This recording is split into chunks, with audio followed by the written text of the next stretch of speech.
ನಮಸ್ಕಾರ ಸ್ನೇಹಿತರೆ, national TV ಅರ್ಪಿಸುವ ಈ ಒಂದು ಸಿನಿಮಾ ವಿಶೇಷ ಸೆಗ್ಮೆಂಟ್ಗೆ ಸ್ವಾಗತ. ನಾನು ಸುಜಯ್ ರಾಜ್. ಸ್ನೇಹಿತರೆ, ರೇಣುಕಾ ಸ್ವಾಮಿ ಕೊಲೆ ಪ್ರಕರಣಕ್ಕೆ ಸಂಬಂಧಪಟ್ಟ ಹಾಗೆ ಒಂದು ಬಿಗ್ ಅಪ್ಡೇಟ್ ಹೊರಬಿದ್ದಿದೆ.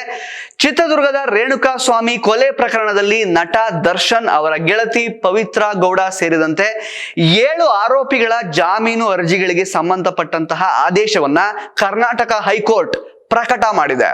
ಇದರ ಪ್ರಕಾರ ಎಲ್ಲರಿಗೂ ಕೂಡ ಜಾಮೀನು ಮಂಜೂರು ಆಗಿದೆ, ಎಲ್ರಿಗೂ ಬೇಲ್ ಸಿಕ್ಕಿದೆ. ಇದರೊಂದಿಗೆ ಆಸ್ಪತ್ರೆಯಲ್ಲಿ ಚಿಕಿತ್ಸೆ ಪಡೆಯುತ್ತಿದ್ದಂತಹ ದರ್ಶನ್ ಅವರಿಗೆ ದೊಡ್ಡ ರಿಲೀಫ್ ಸಿಕ್ಕಿದೆ. ನ್ಯಾಯಮೂರ್ತಿ ಎಸ್ ವಿಶ್ವಜಿತ್ ಶೆಟ್ಟಿ ಅವರ ಏಕ ಸದಸ್ಯ ಪೀಠವು ಅರ್ಜಿಗಳಿಗೆ ಸಂಬಂಧಪಟ್ಟಂತಹ ಬಹು ನಿರೀಕ್ಷಿತ ಆದೇಶವನ್ನ ಇವತ್ತು ಪ್ರಕಟಿಸಿದ್ದಾರೆ. Darshan, Pavithra Gowda, R Nagaraju, M Lakshman, Anukumar alias Anu, Jagadish alias Jagga, Pradosh ರಾವ್ಗೆ ಜಾಮೀನು ಮಂಜೂರು ಮಾಡಲಾಗಿದೆ. ಕೊಲೆ ಕೇಸ್ನಲ್ಲಿ ಜೂನ್ 11ರಂದು ನಟ ದರ್ಶನ್ ಹಾಗೂ ಪವಿತ್ರ ಗೌಡ ಹಾಗೇನೆ ದರ್ಶನ್ ಅಂಡ್ ಗ್ಯಾಂಗ್ ಬಂಧನವಾಗಿತ್ತು.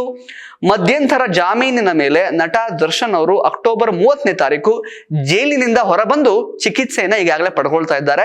ಆದ್ರೆ ಪವಿತ್ರ ಗೌಡ ಅವರು ಕಳೆದ 6 ತಿಂಗಳಿಂದ ಬೆಂಗಳೂರಿನ ಸೆಂಟ್ರಲ್ ಜೈಲಲ್ಲೇ ಇದ್ರು. ಸದ್ಯಕ್ಕೆ ಎಲ್ಲಾ ಆರೋಪಿಗಳಿಗೂ ಜಾಮೀನು ಸಿಕ್ಕಿದ್ದು ಪ್ರತಿಯೊಬ್ಬರು ಕೂಡ ಹೊರಬರಲಿದ್ದಾರೆ. ಇದು ಡೆಫಿನೆಟ್ಲಿ ದರ್ಶನ್ ಅವರ ಅಭಿಮಾನಿಗಳಿಗೆ ಸಿಹಿ ಹಂಚಿಕೊಂಡು ತಿನ್ನುವಂತಹ ಒಂದು ವಿಷಯ. ಸಾಕಷ್ಟು ದಿನಗಳಿಂದ ಆಲ್ಮೋಸ್ಟ್ 130 ಡೇಸ್ ಆಯಿತು ದರ್ಶನ್ ಅವರ ಅರೆಸ್ಟ್ ಆಗಿ. ಈಗ ಇಷ್ಟು ಸುದೀರ್ಘ ಕಾಲದ ನಂತರ ಈ ಒಂದು ಕೇಸ್ನಲ್ಲಿ ಅವರಿಗೆ ರಿಲೀಫ್ ಸಿಕ್ಕಿರುವಂಥದ್ದು ಅವರ ಅಭಿಮಾನಿಗಳಿಗೆ ಸಾಕಷ್ಟು ಖುಷಿಯಾಗಿರುತ್ತೆ. ಇದು ಈ ಹೊತ್ತಿನ ಅಪ್ಡೇಟ್. ಸ್ನೇಹಿತರೆ, ನಿಮಗೆ ಈ ವಿಚಾರದ ಬಗ್ಗೆ ಏನ್ ಅನ್ಸುತ್ತೆ ಅಂತ ದಯವಿಟ್ಟು ಕಮೆಂಟ್ ಬಾಕ್ಸ್ ಅಲ್ಲಿ ಕಮೆಂಟ್ ಮಾಡಿ ತಿಳಿಸಿ. ಹಾಗೇನೆ ದರ್ಶನ್ ಅವರು ಇನ್ನು ಸುಸೂತ್ರವಾಗಿ ಯಾವುದೇ ಒಂದು ಅಡೆತಡೆ ಇಲ್ಲದೆ ಅವರ ಶಸ್ತ್ರಚಿಕಿತ್ಸೆಯನ್ನು ಕೂಡ ಮಾಡಿಕೊಳ್ಳಬಹುದು.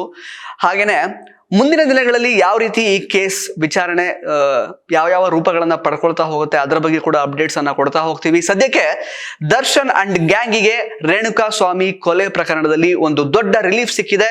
ನಟ ದರ್ಶನ್ ಅಭಿಮಾನಿಗಳಿಗೆ ಸಿಹಿ ಹಂಚಿಕೊಂಡು ತಿನ್ನುವಂತಹ ಒಂದು ಗಳಿಗೆ ಈಗ ಬಂದಿದೆ. ಧನ್ಯವಾದ.